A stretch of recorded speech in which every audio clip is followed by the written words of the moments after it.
Good evening, this is William, and welcome to the latest installment of I Was a Teenage Daydreamer, where I discuss mostly music, some literature, some film, and some random things that I enjoy, and hopefully you do as well.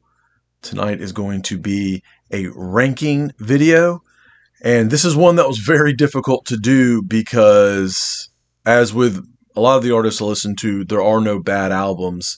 There are just some I like more than others. But this is a case where not only are there no bad albums, but aside from the standout number one album and maybe a number two, it's really hard for me to decide a ranking on these albums. So, what I think I'm going to do is say uh, here are a bunch of third place, a second place, and a first place. So you might be wondering, well, who is this band? This band that has so many fantastic albums, and I will tell you, it is a band called the Feelies from Haladon, New Jersey, active initially from the mid 70s into the early 90s, breaking up for a number of years, and then getting back together in 2008, and they are still active now. So the Feelies are basically the brainchild of two singer-songwriters, Glenn Mercer on guitar and most of the lead vocals, and Bill Million on guitar and vocals.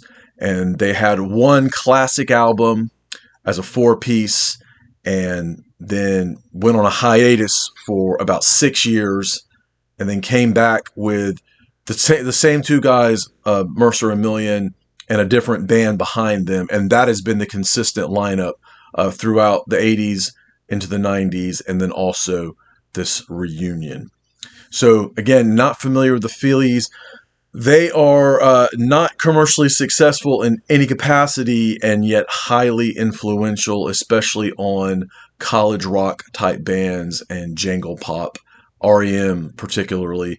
And pretty much all of their albums have been produced by Mercer and Million, with the exception of their second album, which was also co-produced with Peter Buck from REM. And they're two guys who are just very much in control of how they wanted their albums to sound, their music to sound. And they are a band that is very much influenced by the Beatles, the Velvet Underground, Lou Reed, and I'm sure Television and other groups like that. So they're melodic, but Mercer's voice is pretty low. It's a low baritone. It's not a bass, but it's a very low baritone. Maybe some of the early songs, a little shouting is a little higher than that, but it's laid back music. Even when it's upbeat, there's a nice relaxed feel to it. And then they also do so not only the jangly poppy type tunes, guitar pop type tunes, maybe even power pop to an extent, but also slower grooves and trippy moments. And they were in one of Jonathan Demme's films, Something Wild, I believe, as the Willies, sometime in the 80s, playing a Velvet Underground inspired type band. I think they're in the background at a pool party or something like that. I've never seen the film, but I've heard it's pretty good. Anyway, so again, they had an album in 1980, and then 86, 88, and 91, they had albums. And then, as lore has it, Bill Million picked up and moved to, I think, Orlando, Florida, and started maybe working for Disney, and didn't tell the rest of the band until he called them on the phone and said, "I've moved. I guess we're over." And stayed there for a number of years, and I believe raised a family and things like that. You know, don't know a whole lot about these guys' personal lives because, again, they're not high profile.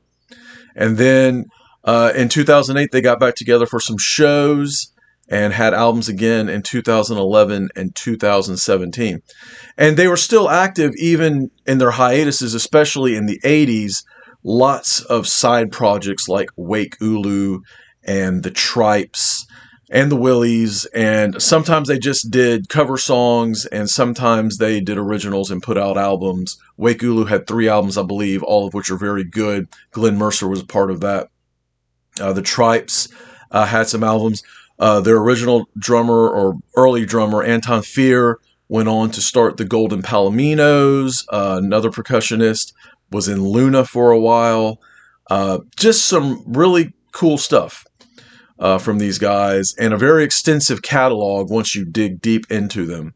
Um, but anyway, so I'll just go ahead and say here are the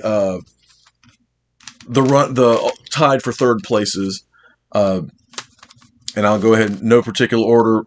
Their initial comeback album, Here Before 2011 on Bar None Records.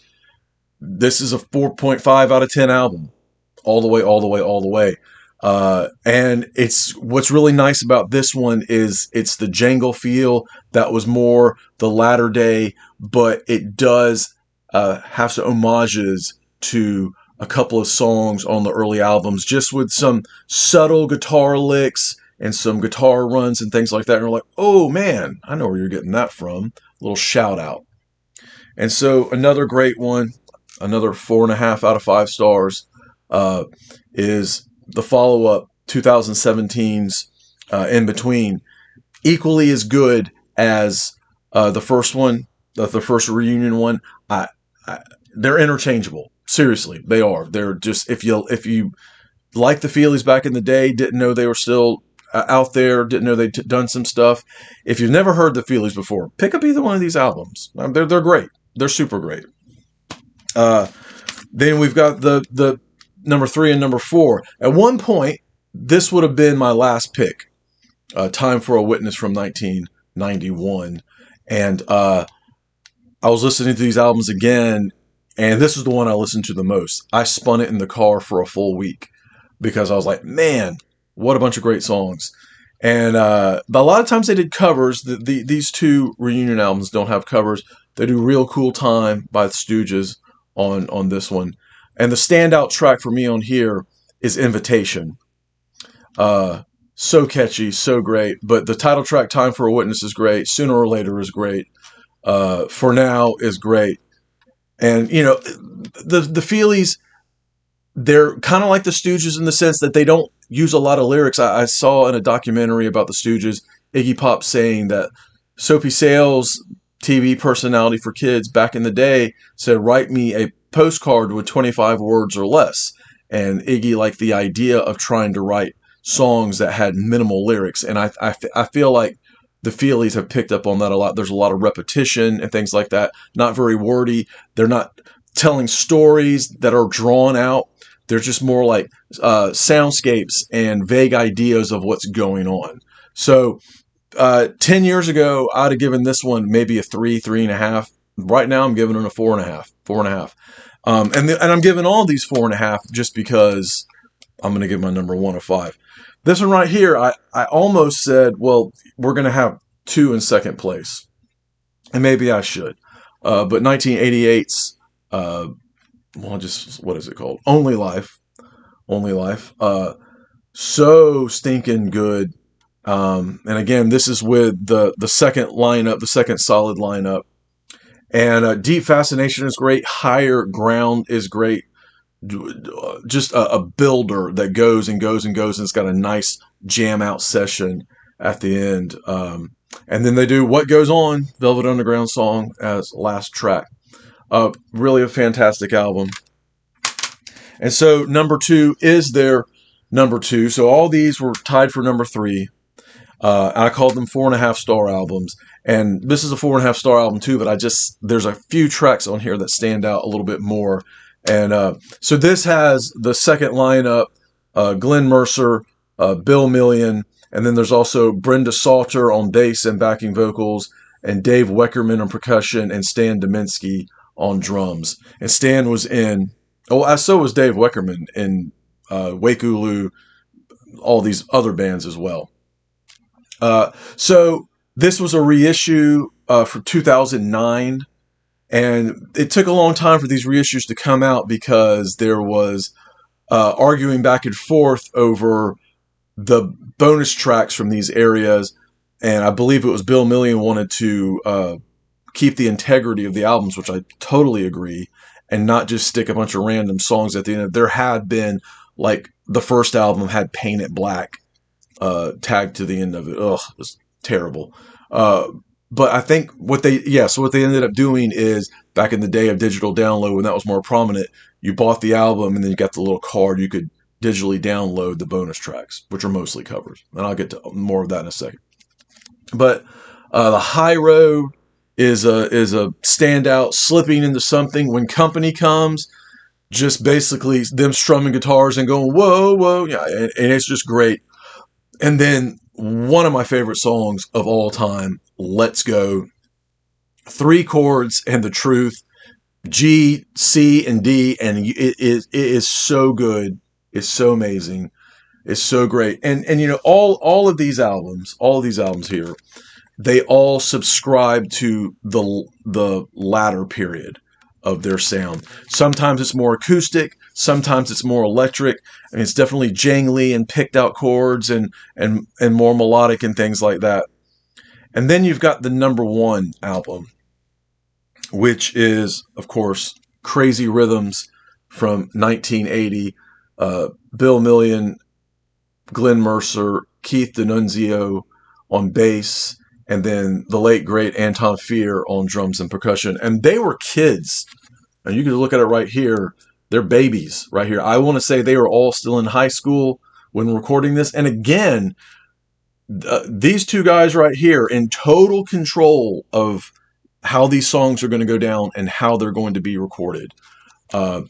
You had a single in the song Face La, which was on Orc Records as well, different version. And that's really good. There's a Orc compilation out there that's worth checking out. A lot of great stuff. Television's on there as well, things like that.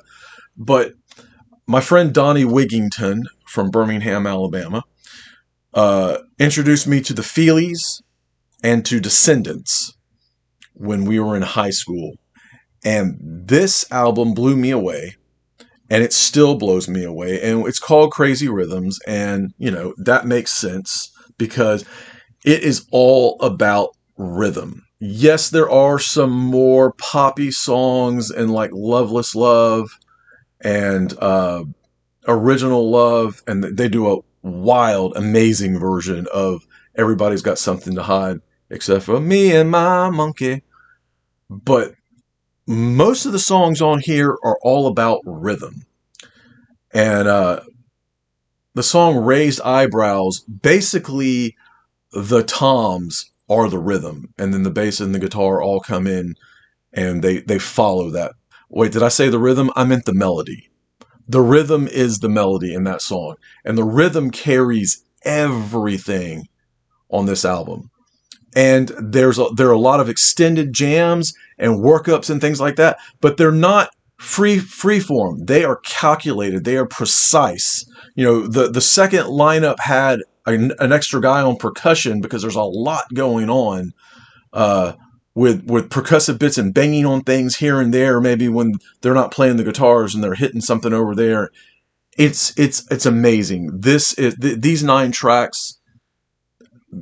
This is one of the greatest albums of all time, probably top 15 or 20 for me.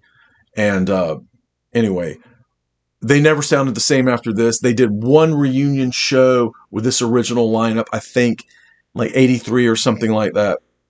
And that was it. You know, and they do play, I think, some of these songs now as well. But this is high school jitters. This is teen angst. This is the nervousness of puberty and hormones and trying to catch it all. It harness it all into rhythm and sound and it's just beautiful, wonderful, crazy, well, rhythms. Fantastic. So, you know, they have pretty recently, a year or two ago, released an album of Velvet Underground covers. It's live. It's fine. I don't own a copy of it, but it's fine for a stream. And then their latest deal is a collection of all those bonus tracks and B-sides. And a little underwhelming for me because, again, they're mostly covers. They're mostly live. They're fine overall, but, you know, if I find it used somewhere, I'll pick it up. I'm not going to go seek it out because, again, it's all material that's been released before. It's all stuff that I've heard before on other editions that I've had or whatever. And it's fine, but what I want, guys, and I know Glenn Mercer and Bill Million are watching. I want a new album. It's been almost 10 years, and you guys can still do it. You still rock. So bring it to us. So if you're a fan of the Feelies, let me know what you think. If you've never heard them, give them a listen. Start with Crazy Rhythms or start with The Good Earth, which I can't find. There it is. Nope, that's not it. That's not it. That's it. Yeah, these two. Start with one of these two. Go from there. Uh, Click like and subscribe if you've made it this far. Ooh, 15 minutes. I rambled a long time. My apologies, but I love this band, and I want everyone to love them. So anyway, uh, keep doing what you love. That's what's most important. Thanks.